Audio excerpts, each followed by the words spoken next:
Hello friends, आप लोग कैसे हैं? आई होप आप लोग बहुत अच्छे होंगे। तो आज हम लोग पढ़ने वाले हैं क्लास 9th के एनसीईआरटी एग्जाम्पलर का जो चैप्टर है हमारे आसपास के पदार्थ, जो कि केमिस्ट्री का एक बहुत इंपॉर्टेंट चैप्टर है।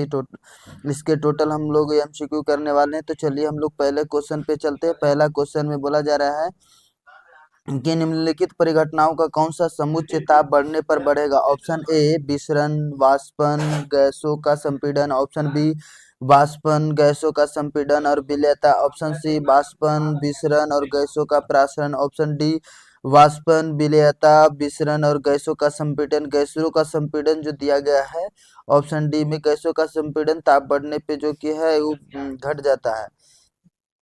और यहाँ पे गैसों का संपीड़न ए में भी दिया गया, तो ये भी नहीं होगा। ऑप्शन बी नंबर वाष्पन जो कि ताप बढ़ने पे तब बढ़ता है, और गैसों का संपीड़न यहाँ भी बी में भी दिया गया, तो नहीं होगा। तो ऑप्शन नंबर सी जो कि सही होगा, ये वाष्पन, विसरण और गैसों का प्रासरण जो है ताप बढ़ने पर जो है बढ़ेगा।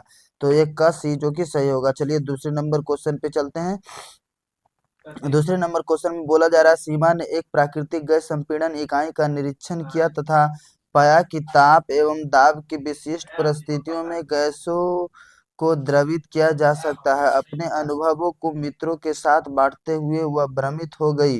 द्रवण के लिए परिस्थितियों के सही समुच्चय को पहचानने में उसकी मदद कीजिए। ऑप्शन ए निम्न ताप एवं निम्न दाब। ऑप्शन बी उच्च ताप एवं निम्न दाब। ऑप्शन सी निम्न ताप एवं उच्च दाब। ऑप्शन डी उच्च ताप एवं निम्न दाब। तो इसका कौन सा आंसर सही होगा? निम्न ताप एवं उच्च दाब जो कि सही होगा। तो दो का आंसर कौन सा सही होगा? सी। तो चलिए तीसरे नंबर क्वेश्चन पे हम लोग चलते हैं। तीसरा नंबर क्वेश्चन में चला गया, तरल में प्रवाह का अद्वितीय गुण होता है, निम्नलिखित में से कौन सा कथन सही है?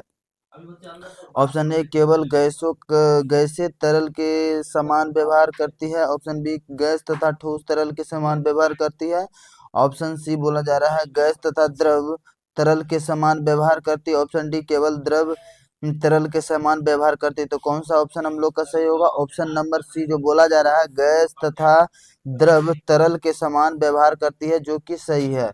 तो चलिए हम लोग चौथे नंबर क्वेश्चन पे चलते हैं। ग्रीष्म काल में जल को मिट्टी के बर्तन में रखने पर किस परिघटना के कारण वह ठंडा हो जाता है? ऑप्शन ए विसरण के कारण। ऑप्शन बी बाष्पोत्सर्जन। ऑप्शन सी प्रासरण। ऑप्शन डी वाष्पन। तो किसके कारण जो है हम लोग का मिट्टी का घड़ा जो पानी रखा जाता है मिट्टी के घड़ा में, जो ठंडा हो जाता है वाष्पन के कारण। ऑप्शन ए वाष्प, ऑप्शन डी वाष्पन के कारण। जबकि वाष्प उत्सर्जन के कारण तो पत्तियों का जो पत्तियों में वाष्पोत्सर्जन होता, तो नहीं होगा। ऑप्शन नंबर डी जो कि सही होगा, वाष्पन। तो चलिए 5 नंबर क्वेश्चन पे चलते हैं। कुछ पदार्थों को उनको कणों के मध्य आकर्षण बलों के बढ़ते हुए क्रम में व्यवस्थित किया गया, निम्नलिखित में से कौन सा सही व्यवस्था को निरूपित करता है? ऑप्शन ए में जल, उसके बाद वायु, उसके बाद पवन। ऑप्शन बी वायु, उसके बाद शर्करा और फिर तेल। ऑप्शन सी ऑक्सीजन, जल, शर्करा। ऑप्शन डी नमक, रस और वायु। तो बोला जा रहा है कि किनके मध्य जो है आकर्षण बल बढ़ते क्रम में है। ऑप्शन कौन से ऑप्शन में? ऑप्शन नंबर सी देखेंगे। सबसे पहले है जो ऑक्सीजन जो कि एक जल है, ऑक्सीजन जो कि गैस है, उसके बाद जल है जो कि द्रव है, और शर्करा जो कि ठोस है। तो ऑप्शन नंबर सी जो कि सही होगा हम लोग का। तो 5 का सी जो कि सही है। चलिए छठे नंबर क्वेश्चन पे चलते हैं।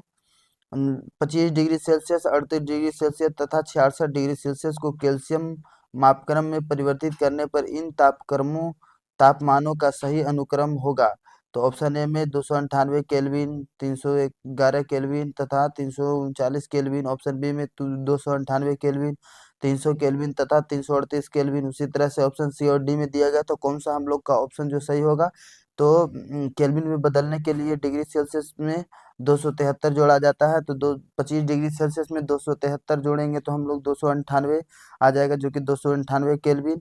उसके बाद 38 डिग्री प्लस 273 जोड़ेंगे तो 311 केल्विन आ जाएगा। तो ऑप्शन नंबर हम लोग का जो एक जो है वो किस सही होगा? 298 केल्विन, 311 केल्विन और 66 डिग्री सेल्सियस में 273 जोड़ेंगे तो 339 केल्विन होगा। तो 6 का ए जो कि सही है। चलिए 7 नंबर क्वेश्चन पे हम लोग चलते हैं। किस निम्नलिखित में से सही कथन का चयन कीजिए। ऑप्शन ए ठोस का द्रव अवस्था से गुजरे बिना गैस वाष्प में रूपांतरण वाष्पन कहलाता है। Option B. ठोस तथा द्रव अवस्था से गुजरे बिना गैस में रूपांतरण वाष्प ऊर्ध्वपातन कहलाता है। Option C. वाष्प का द्रव अवस्था से गुजरे बिना ठोस में रूपांतरण हिमीकरण कहलाता है। Option D. ठोस का द्रव में रूपांतरण ऊर्ध्वपातन कहलाता है। कौन सा ऑप्शन सही होगा? ऑप्शन नंबर बी में बोला जा रहा है कि ठोस का द्रव अवस्था से गुजरे बिना गैस में रूपांतरण ऊर्ध्वपातन कहलाता है, जो कि सही है। जो कि सही है, हम लोग का बी नंबर जो सही होगा। तो चलिए 8 नंबर क्वेश्चन पे चलते हैं। डाई एथिल ईथर एसीटोन तथा एन ब्यूटेन एल्कोहल के क्वथनांक क्रमशः 35 डिग्री सेल्सियस, 56 डिग्री सेल्सियस तथा 118 डिग्री सेल्सियस हैं।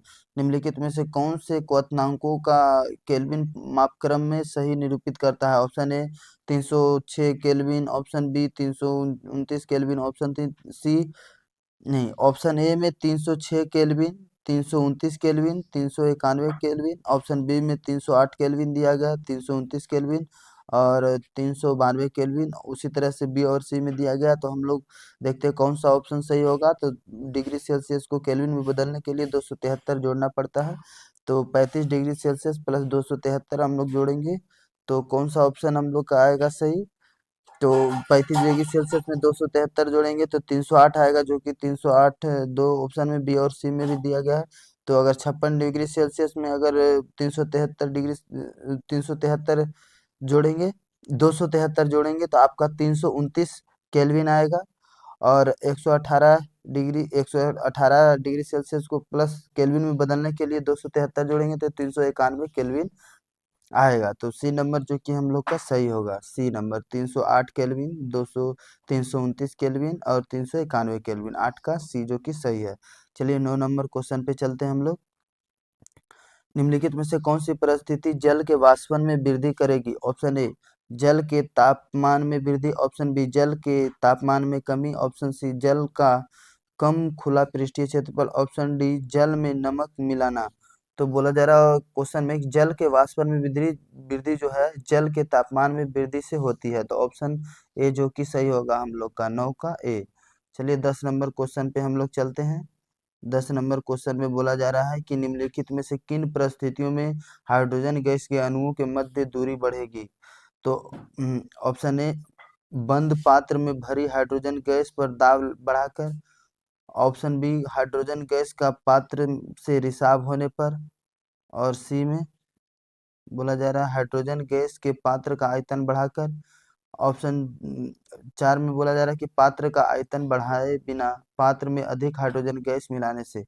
तो कौन सा ऑप्शन सही होगा? ऑप्शन ए में 1 तथा 3, ऑप्शन बी में 1 तथा 4, ऑप्शन सी में 2 तथा 3, ऑप्शन डी में 2 और 4।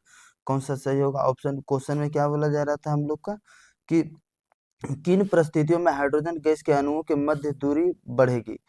तो दूरी कब बढ़ेगी? अगर हम लोग बंद पात्र में भरी हाइड्रोजन गैस पर दाब बढ़ाएंगे तो दूरी और घट जाएगी।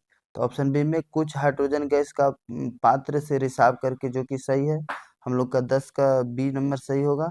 और 3 में देखते हैं हाइड्रोजन गैस के पात्र का आयतन बढ़ाकर, आयतन भी बढ़ा देंगे तो मतलब दाब जो है बढ़ जाएगा, दाब जो है घट जाएगा। तो कौन सा ऑप्शन हम लोग का सही होगा? तो 10 का हम लोग का सी देखते हैं, 2 तथा 3 जो है हम लोग का सही होगा। तो 10 का 2 तथा 3। तो ठीक है दोस्तों, हम लोग टोटल जो है एमसीक्यू कर चुके हैं। हमारे आसपास के पदार्थ का टोटल एमसीक्यू हो चुका है। तो अगले वीडियो में हम अगले चैप्टर का एमसीक्यू कराएंगे। तब तक के लिए आप लोग को धन्यवाद।